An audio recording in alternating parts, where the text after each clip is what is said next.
Je vais vous parler aujourd'hui de la position du Coran par rapport au blasphème.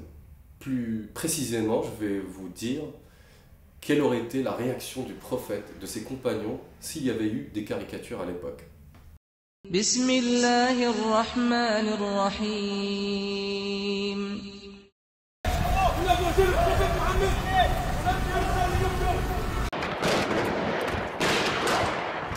Ils sortent là, ils sortent. Chut, ils sont là. Regardez. Tous les leaders historiques de Charlie Hebdo tués ce matin dans cet attentat dont je vous rappelle le dernier bilan, 12 morts, 4 blessés entre la vie et la mort. Troisième jour de colère anti-Charlie au Pakistan. Et toujours autant de monde dans les rues. 8000 personnes hier. Une marée humaine, place de la République à Paris, et plus de 3,5 millions de personnes au total qui ont marché en France pour la tolérance, contre le terrorisme, en hommage aux victimes de ces derniers jours, pour dire « nous n'avons pas peur », pour défendre les libertés d'opinion et d'expression. C'est pas ça notre islam, c'est la paix, c'est le respect de l'autre, de soi, le respect des autres religions. Être nous les premières victimes, en fait, nous on paye des deux côtés, donc on est comme des musulmans, que nous c'est les premiers qui sont visés. Bismillahirrahmanirrahim, wassalatu wassalamu ala rasulillah. Assalamu alaikum wa rahmatullah. Que la paix de Dieu soit sur vous. Donc en fait, j'imagine le choc que vous ressentez en regardant ces images, que vous soyez musulman ou pas. Mais je voudrais surtout m'adresser aux musulmans en fait, parce que comme vous, j'ai été choqué et en voyant ces images, je m'appelle Mohamed, et mon père s'appelle Mohamed, je suis musulman, je suis croyant. Et quand j'ai vu deux personnes crier Allahu Akbar, on a vengé le prophète après avoir massacré 12 journalistes, ça a été le choc. Et après, on se pose des questions. Comment les gens sont arrivés à ce point de haine et utiliser la religion pour tuer des innocents? Et j'ai voulu aller chercher dans le Coran et dans la vie du prophète pour voir ce qui a été fait, comment ils ont réagi, ce que Dieu dit par rapport au blasphème, par rapport aux caricatures. Parce que je crois qu'aujourd'hui, il y a des gens, au nom de l'islam, au nom de la religion, ils commettent des crimes, des horreurs, et ça fait énormément de mal aux musulmans, à la religion. Et c'est exactement le verset coranique qui dit « Rabbana la taj'alna fitnatan lilladhina kafaru, waghfir lana rabbana innaka antal ghafurur rahim » Et aujourd'hui, malheureusement, il y a des gens qui, par leur comportement, poussent à l'islamophobie, à la peur de l'islam, à la peur de la religion. Dans un autre verset, Dieu parle du prophète, de sa mission sur terre, de Muhammad sallallahu alayhi wa sallam. Et il lui dit « وَمَا أَرْسَلْنَاكَ إِلَّا رَحْمَةً لِلْعَالَمِينَ » Mais quand vous voyez ces images, ou quelqu'un qui n'est pas croyant ou musulman, il voit ces images, ce n'est pas de la miséricorde qu'il voit ou de l'amour, c'est de la haine. Je sais que ce n'est pas l'image qu'on a de notre prophète, de notre religion. Mais certains, comme je vous l'ai dit tout à l'heure, peuvent, avec ce comportement, envoyer le mauvais message. Et c'est pour ça qu'il faut revenir au Coran. Et il faut revenir à la vie du prophète pour voir quel a été leur comportement, comment ils ont agi dans le contexte de la Mecque, à l'époque, il y a 14 siècles, quand ils étaient persécutés, insultés, exilés.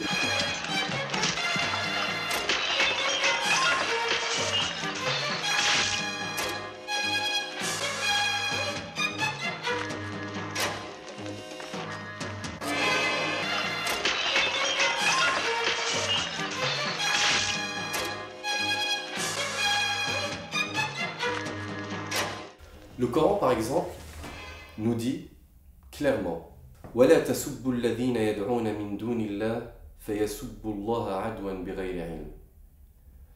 C'est-à-dire que si vous rentrez dans une surenchère d'insulter les autres religions, les autres dieux, les autres croyants, vous les poussez vous-même à vous insulter, ou sans le savoir, on rentre dans une surenchère d'insultes, d'agressions, d'action et réaction.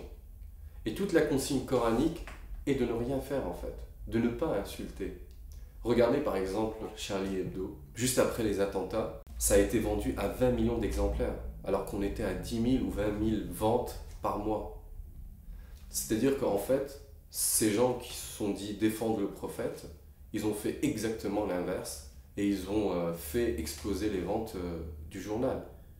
Dieu aussi nous parle dans le Coran de comment se comporter face aux insultes, comment se comporter face à l'islamophobie par exemple, ou à l'agression.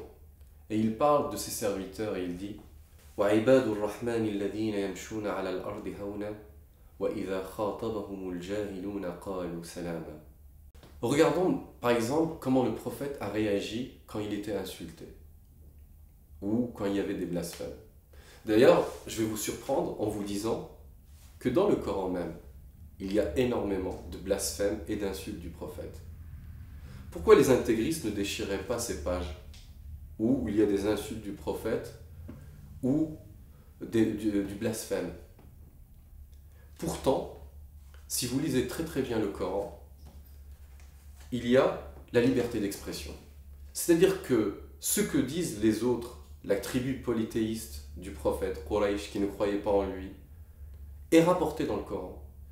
Vous verrez que dans le Coran, il y a le débat. Ils ont dit, dis-leur. Il y a le débat entre Pharaon et Moïse. Il a dit, tu lui dis. Il y a le débat entre le prophète et sa tribu polythéiste, Quraysh. Ils ont dit, tu leur dis, ils te disent, réponds-leur. Il y a ce débat. Et en fait, Al-Qur'an, quand je dis Al-Qur'an, Coran, Al-Qur'an c'est la lecture, c'est le dit, c'est le prononcé, c'est une parole en fait. Et le prophète a été envoyé avec la parole, avec le Qur'an qui est une parole. Et il a été accueilli par sa tribu polythéiste Quraysh par la répression, par l'insulte, par la torture, par la persécution, par l'exil. C'est-à-dire, il est venu avec une parole et ils ont réagi avec la violence. Quand vous voyez ce qu'ont fait ces intégristes, ces fanatiques, il y a eu des dessins, de la parole, et ils ont agi avec de la violence. C'est-à-dire qu'ils ont complètement inversé le schéma entre polythéistes et croyants. C'est-à-dire qu'ils ont fait exactement ce qu'il ne fallait pas faire, ce qui n'était pas le sens même de l'islam ou de la révélation. Maintenant, je vais vous donner quelques exemples sur ces insultes du prophète. Vous verrez que à plusieurs reprises dans le Coran, le prophète est traité de sahir, sorcier, kadhab, menteur, poète, sha'ir, majnoun, possédé, fou. Et Dieu le rappelle dans le Coran.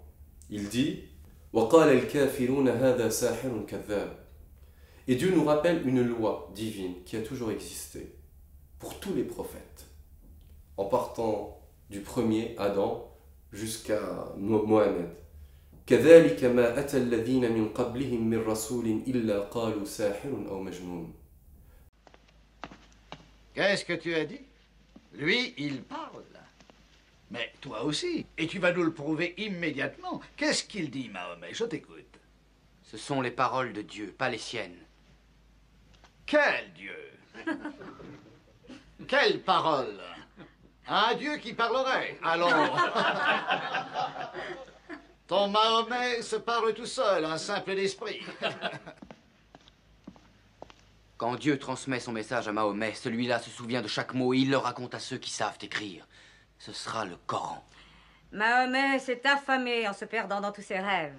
Il se cache sous un manteau en fermant les yeux. Ses yeux sont clos, mais son cœur est ouvert. Toi, tu vas le frapper pour son impertinence. Allons, à quoi cela avancerait-il?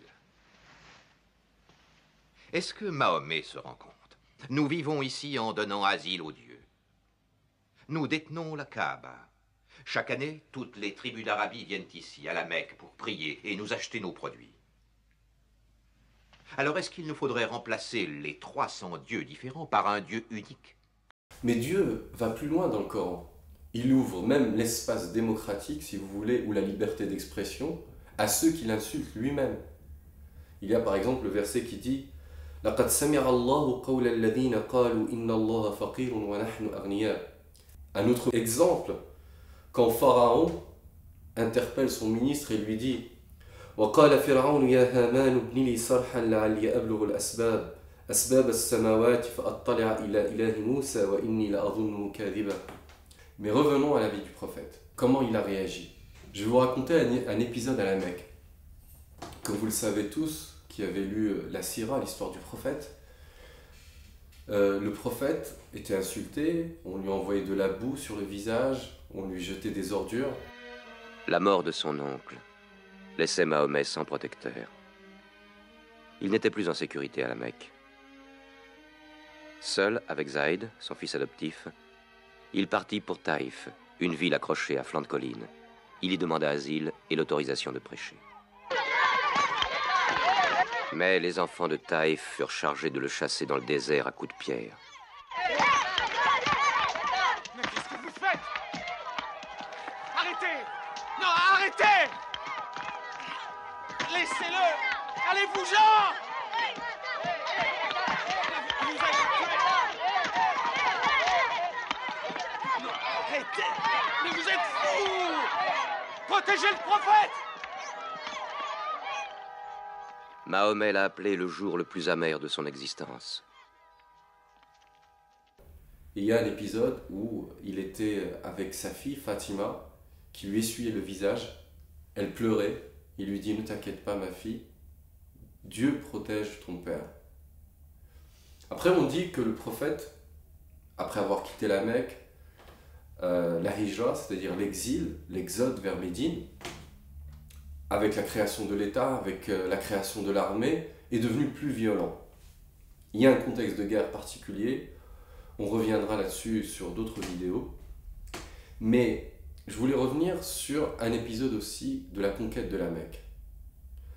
En l'an 10 de l'Hégire, c'est-à-dire 10 ans après l'exil, le prophète rentre en position de force à la Mecque avec 10 000 soldats. Il prend la Mecque pacifiquement. Tous les chefs de Quraysh, sa tribu polythéiste qui l'ont chassé, persécuté, sont là, réunis, à portée de main. Et là, il leur dit « Qu'est-ce que je vais faire de vous ?» Il y a un des leaders de Quraysh, Suhayl ibn Amr, lui répond « Akhun Karim ibn Akhin Karim », c'est-à-dire un frère généreux, fils d'un frère généreux. C'est comme ça que les Arabes à l'époque parlaient. Et le prophète leur répond « Idhabu fa'antum tulaqa » Partez, vous êtes des hommes libres. Et je vous dirai ce qu'a dit mon frère Joseph à ses frères. Bon, il parle du prophète Joseph, Youssouf alayhi salatu wassalam. Il y a une très belle sourate dans le Coran qui s'appelle Joseph, je vous invite à la lire. Joseph qui a été jeté dans le puits, chassé par ses frères. Les frères de Joseph sont allés en Égypte parce que c'était la famine et la sécheresse au Moyen-Orient, c'est-à-dire la Palestine, Israël d'aujourd'hui. Et Youssef les a reconnus et ils ont eu peur. Et il leur a dit « La tathriba alaykum al-yawm yaghfirullahu lakum wa huwa arhamur rahimin » Le prophète leur a dit exactement la même chose. En position de force, il ne s'est pas vengé, il n'a pas fait couler le sang. Alors qu'aujourd'hui, certains, au nom d'une interprétation fantasmée de la religion, n'ont qu'un seul objectif, c'est faire couler le sang et essayer de tuer des innocents. Aucune porte ne pourra être enfoncée, nul ne sera dépouillé, nul ne sera maltraité, nul ne sera volé. Tout ce qui est protégé par une porte est en sécurité. Tout ce qui se trouve dans la demeure d'Abou Sofyan est en sécurité. Tout aux alentours de la Kaaba est en sécurité.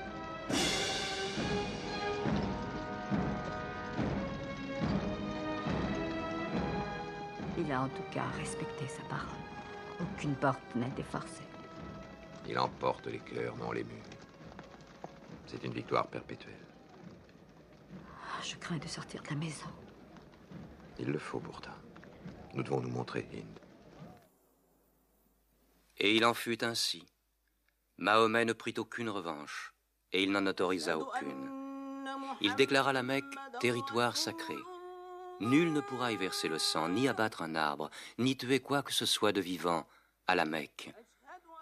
Je voudrais terminer et conclure par un verset coranique. Si le prophète et les compagnons et les prophètes avant lui ont agi de cette manière, c'est parce que tous les livres sacrés et le Coran compris nous invitent à rendre le mal par le bien.